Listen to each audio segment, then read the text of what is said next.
புனிதா, எனக்கு அவரை இப்பவே பார்க்கணும். என்ன கூட்டிட்டு போ, என்ன ஹாஸ்பிடலுக்கு கூட்டிட்டு போமா. இவளே நீ இங்க இருக்க போறதில்ல. இதுல உங்களுக்கு கூப்பிட்டு ஹாஸ்பிடல் போகணுமா? டேய் டேய், என்னடா இது? டேய், புருஷனும் பொண்டாட்டியும் முதல்ல வெளியே போங்க.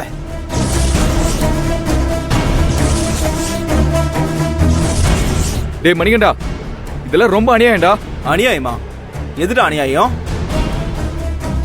அப்பா நம்ம கொடுத்த பத்திரத்துல கைரேகை வைக்க வந்தாரு, அதை நீ பார்த்தல? அவர் கைரேகை வச்சிருவாரோன்ற பயத்துல தான் இவ பத்திரத்தை கிழிச்சு போட்டா. பொய் சொல்லாதீங்க மணிகண்டன். உடம்பு சரியில்லாத மனுஷங்கிட்ட கை நாட்டை வாங்க போனது நீங்க. உங்களுக்கு கொஞ்சமாவது மனசாட்சி இருக்கா? முடியாத மனுஷங்கிட்ட போய் பத்திரத்துல கை நாட்டு வாங்க போறீங்க. அவர் மனசு என்ன பாடுபட்டு இருக்கும்? இதான் உங்களுக்கு படிச்ச படிப்பு சொல்லி கொடுத்துச்சா? சீ போன்லாம் நீ பேசாத. என்ன எங்க அப்பாவையும் அம்மாவையும் கைக்குள்ள போட தைரியத்துல நல்ல வேஷம் போடுறியா? டேய், என்னடா பேசிட்டு முதல்ல நீங்க இருந்து கிளம்பு. டேய், நீங்க என்ன நினைச்சாலும் இந்த சொத்துல உங்களுக்கு எதுவுமே கிடைக்காது. மணிகண்டா, ஓ கடவுளே.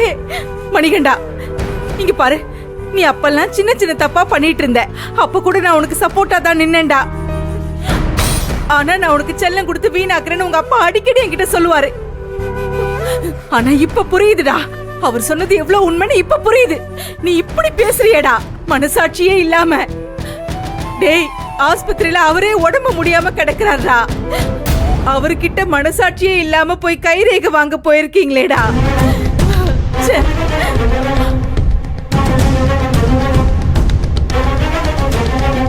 சரவணா, இவன் தான் இப்படி எல்லாம் பண்றான்னா நீ மாட இவன் கூட போன? நீயா போனியா இல்ல தெய்வான சொல்லி கொடுத்து போனியா? நான் எதுவும் சொல்லி கொடுத்து உங்க பையன் அங்க போல. புனிதாக்கா மாமா கிட்ட என்ன பேசினாங்கன்னு எங்களுக்கு ஒரு தெளிவு கிடைக்கணும்னு நினைச்சோம். அது புனிதாக்கா கிட்ட கிடைக்கல. எங்களை வேற என்ன செய்ய சொல்றீங்க? நல்லா இருக்குமா? ரொம்ப நல்லா இருக்கு. நீ பேசுறது ரொம்ப நல்லா இருக்கு. உங்களுக்கு தெளிவு வரணும்னு உடம்புக்கு முடியாத மனுஷங்கிட்ட போய் இந்த மாதிரி எல்லாம் பேசிக்கிட்டு இருந்தா அவர் இன்னும் உடம்பு முடியாம தானே போவாரு. அது சரி, அதுதானே உங்க எல்லாருக்கும் வேணும். சரவணா, அப்பா ரொம்ப கஷ்டப்பட்டு இந்த சொத்தை எல்லாம் சேர்த்திருக்காருடா. டேய், உங்க அக்கா உழைப்பு இதுல இருக்குடா. அவ புள்ள தாச்சியா இருக்கா, அவளை போய் இப்ப வெளியே போக சொல்றீங்களேடா. இதெல்லாம் ரொம்ப பாவம்டா. எதுமா எது பாவம்? பெத்த பிள்ளைகளை கவனிக்கிறத விட இந்த புனிதா தான் உங்களுக்கு பெருசா இருக்கா? அவளுக்காக எத்தனை தடவை எங்களை பின்னாடி தள்ளி இருக்கீங்க. அதெல்லாம் பாவம் இல்லையாமா?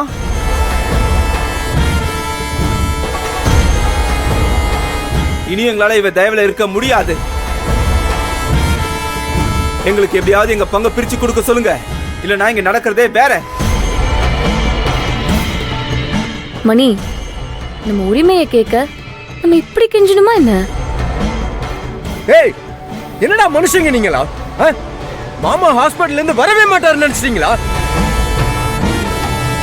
ஏய், இதெல்லாம் எவ்வளவு பெரிய தப்பு. அதை விட அவர் ஹாஸ்பிடல்ல இருக்கும்போது லாயரை கூட்டிட்டு போய் சொத்துக்காக அடிச்சுக்கிறது எவ்வளவு பெரிய கேவலமான விஷயம் தெரியுமா?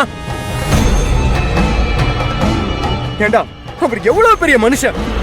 அவர் பேர் என்ன, பெருமை என்ன? ஏண்டா, அதை கெடுக்க தாண்டா நீங்களா வந்திருக்கீங்க. என் அப்ப எனக்காக எதுவும் சேர்த்து வைக்கலன்னு நினைச்சேன். ஆனா அதெல்லாம் நல்லதுதான் இப்ப எனக்கு தோணுது. டேய், என் அப்பன் கெட்டவர் தான்டா. ஆனா நான் என் மாமாவோட வளர்ப்புடா. ஏய், சும்மா மாமாவோட வளர்ப்புன. ஏண்டா, எனக்கே நீங்க பண்றதெல்லாம் தப்புன்னு தோணுதுடா. உங்களுக்குலாம் இது தப்புன்னு தோணவே இல்லையா?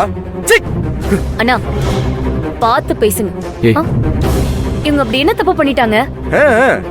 தெய்வான, நீ கோவமா பேசினாலும் உன் பேச்சுல ஒரு நியாயம் இருக்குன்னு எனக்கு தோணும்.